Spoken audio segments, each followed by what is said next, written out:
22 de junio de 1941. Frontera occidental de la Unión Soviética. Un amanecer pálido se refleja en los ríos Bug y Niemen, mientras miles de motores alemanes rugen a la vez. En cuestión de minutos, la noche se rompe con el resplandor de la artillería, los bombardeos y las bengalas. Para muchos soldados de la Wehrmacht, ese instante tiene algo de irreal. Cruzan la frontera convencidos de que esta nueva campaña será rápida, otra Francia, solo que más grande. Lo que nadie en esos camiones de lona, en esos Panzer cubiertos de polvo puede ver todavía, es que en esos primeros 100 días se decide algo más que una ofensiva. Se decide si el modelo de guerra relámpago puede sobrevivir a las distancias, al barro, a la logística y a un enemigo que parece derrumbarse, pero no se rompe del todo. La operación se llama Barbarroja. El plan, trazado desde meses antes, es gigantesco. Más de 3,5 millones de soldados del eje, 3 grandes grupos de ejércitos, norte hacia Leningrado, centro hacia Moscú, sur hacia Ucrania, y una frontera de casi 3.000 kilómetros convertida de la noche a la mañana en un frente de guerra. Pero no es solo una campaña militar. El objetivo estratégico combina ideología y economía. Destruir al bolchevismo, conquistar las tierras agrícolas de Ucrania, los recursos de Bielorrusia y más tarde el petróleo del Cáucaso. En los mapas del alto mando alemán, la Unión Soviética no es un país, sino un enorme espacio a ser vaciado, controlado, explotado. En Berlín, muchos calculan que todo habrá terminado en unas pocas semanas. El amanecer del 22 de junio, la Luftwaffe comienza su trabajo sistemático. Oleada tras oleada de bombarderos alemanes golpea aeródromos, depósitos, centros de comunicaciones soviéticos. En los primeros días, miles de aviones soviéticos son destruidos, la mayoría en tierra. El sistema de mando del Ejército Rojo se paraliza. Líneas telefónicas cortadas, puestos de mando aislados, órdenes contradictorias que llegan tarde o no llegan. Las unidades de frontera, muchas de ellas sorprendidas en sus cuarteles, descubren el ataque al oír las explosiones antes que cualquier comunicado oficial. Algunos comandantes esperan confirmación desde Moscú, otros ordenan resistir por su cuenta. Durante horas, nadie tiene una imagen completa de lo que está ocurriendo. La guerra relámpago funciona como un puñetazo en la oscuridad. No solo golpea, desorganiza. En el sector de Bielorrusia, el grupo de ejércitos centro avanza con una velocidad que parece confirmar todas las previsiones alemanas. 2 grupos acorazados se lanzan hacia el este, envuelven a los defensores soviéticos y cierran la primera gran bolsa alrededor de Bialystok y Minsk. En cuestión de días, centenares de soldados del Ejército Rojo son cercados. Las imágenes se repiten. Columnas interminables de prisioneros caminando hacia el oeste. Carreteras llenas de material soviético abandonado. Armas apiladas en zanjas. Camiones quemados.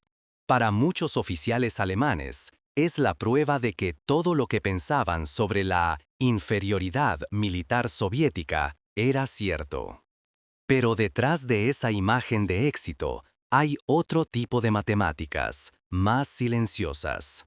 Cada kilómetro ganado al este alarga las líneas de suministro, desgasta vehículos, consume combustible y repuestos que nadie había planificado en serio para una campaña larga. Mientras tanto, en el lado soviético, lo que se vive es caos y shock. Los primeros días, Moscú tarda en comprender la escala real del desastre. Algunas órdenes iniciales llaman a contraatacar en toda la línea del frente, como si se tratara de una incursión limitada. Sin embargo, sobre el terreno, las divisiones ya están partidas, los cuerpos de ejército rodeados o en retirada desordenada. En fortalezas fronterizas como Brest, pequeños grupos de defensores resisten durante días entre ruinas, aislados, sin saber que el frente ya se ha desplazado decenas de kilómetros hacia el interior. En las paredes de los búnkeres soviéticos quedan inscripciones apresuradas, nombres, fechas, juramentos de que han cumplido su deber hasta el final.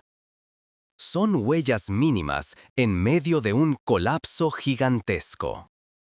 La población civil, atrapada entre dos máquinas de guerra, comienza a vivir la ocupación.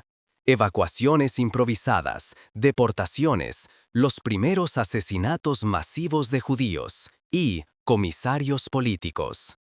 Barbarroja es, desde el principio, una guerra de aniquilación. 4 semanas después del inicio, la ofensiva se acerca a Smolensk, puerta tradicional en el camino hacia Moscú.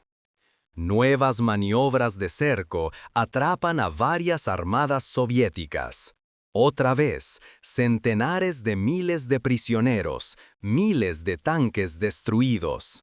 En Berlín, el jefe del Estado Mayor del Ejército, Franz Halder, escribe en su diario que la campaña prácticamente está ganada. Esa frase está registrada. Refleja lo que piensa buena parte del mando alemán en agosto de 1941. Pero, a la vez, los informes que llegan desde el frente son menos triunfalistas. En las carreteras bielorrusas, los panzers se detienen no por el enemigo, sino por falta de combustible y piezas. Los camiones de suministros se hunden en caminos destrozados por el paso de miles de vehículos. La infantería, que todavía marcha en buena parte a pie, se queda cada vez más atrás de las puntas acorazadas. La Wehrmacht descubre algo que ya había sentido en Polonia y Francia, pero nunca a esta escala. La geografía también combate. Una de las claves logísticas aparece en algo tan técnico como el ancho de vía. Los ferrocarriles soviéticos usan un ancho diferente al europeo. Para utilizar las líneas enemigas, los alemanes tienen que cambiar traviesas, adaptar locomotoras, reparar puentes volados. Mientras tanto, enormes cantidades de munición, combustible y comida siguen acumuladas en Polonia o en Prusia Oriental, demasiado lejos. El plan inicial partía de una premisa. La Unión Soviética se derrumbaría antes de que esos problemas se volvieran críticos. Por eso no se acumuló combustible para un otoño lluvioso ni ropa de invierno para una campaña que, en teoría, terminaría antes de las nieves. Era una apuesta, ganar rápido para no tener que pensar en nada de eso. Los primeros 100 días demuestran que el enemigo no se rinde tan rápido y que la apuesta comienza a volverse en contra de quien la hizo. Al mismo tiempo, la Unión Soviética, golpeada pero no destruida, empieza a reaccionar de un modo que los alemanes no esperaban.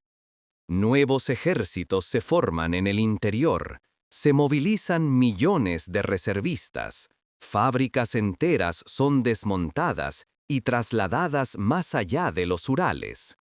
El Estado soviético paga un precio terrible en vidas, pero conserva lo más importante para una guerra larga: población, territorio y capacidad industrial. En el frente, La calidad de los contraataques sigue siendo desigual. Muchos son mal coordinados y acaban en masacres. Pero el simple hecho de que sigan apareciendo nuevas unidades, nuevos tanques, nuevos aviones, sorprende al mando alemán, que había calculado un número limitado de formaciones soviéticas.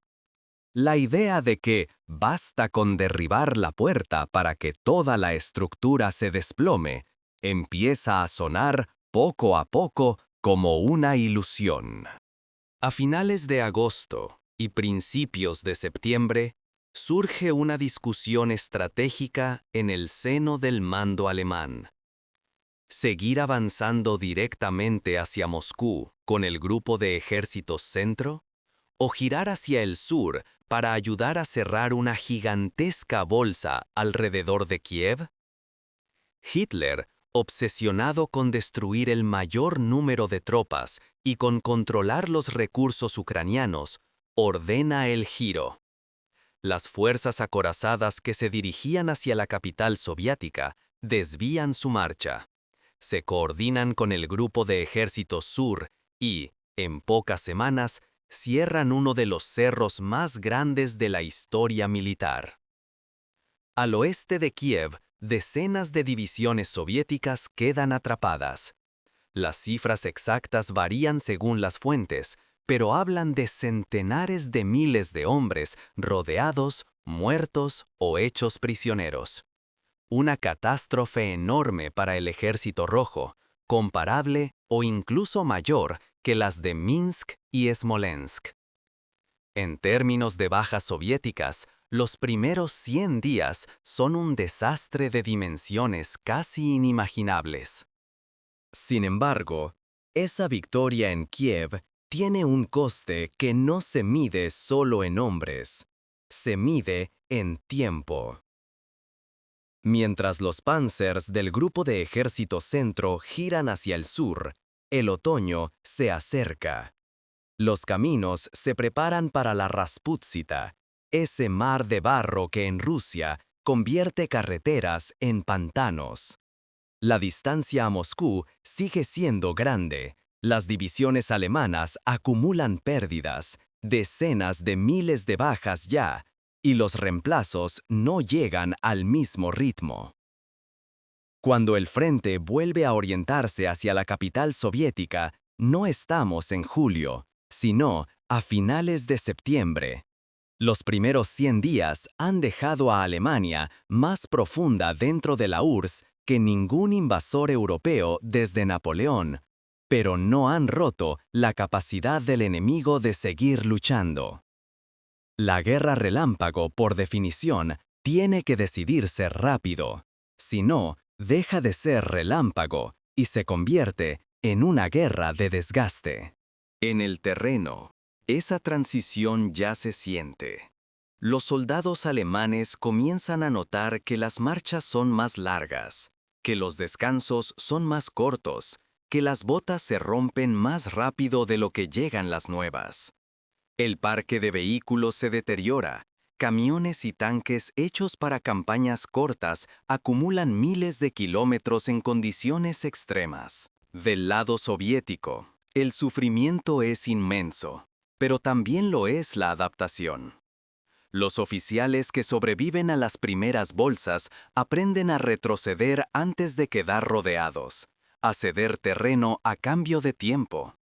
El Estado soviético empieza a usar mejor su principal recurso, la profundidad. Cada kilómetro que la Wehrmacht avanza es un kilómetro más lejos de sus bases y un kilómetro más cerca del invierno ruso. Al cumplirse esos primeros 100 días de Barbarroja, a finales de septiembre de 1941, el mapa parece, a primera vista, una victoria aplastante alemana. El eje ha conquistado grandes partes de Bielorrusia y Ucrania, se acerca a Leningrado, ha cruzado el Dnieper, ha rodeado y destruido múltiples ejércitos soviéticos. Millones de soldados del Ejército Rojo han muerto o han caído prisioneros.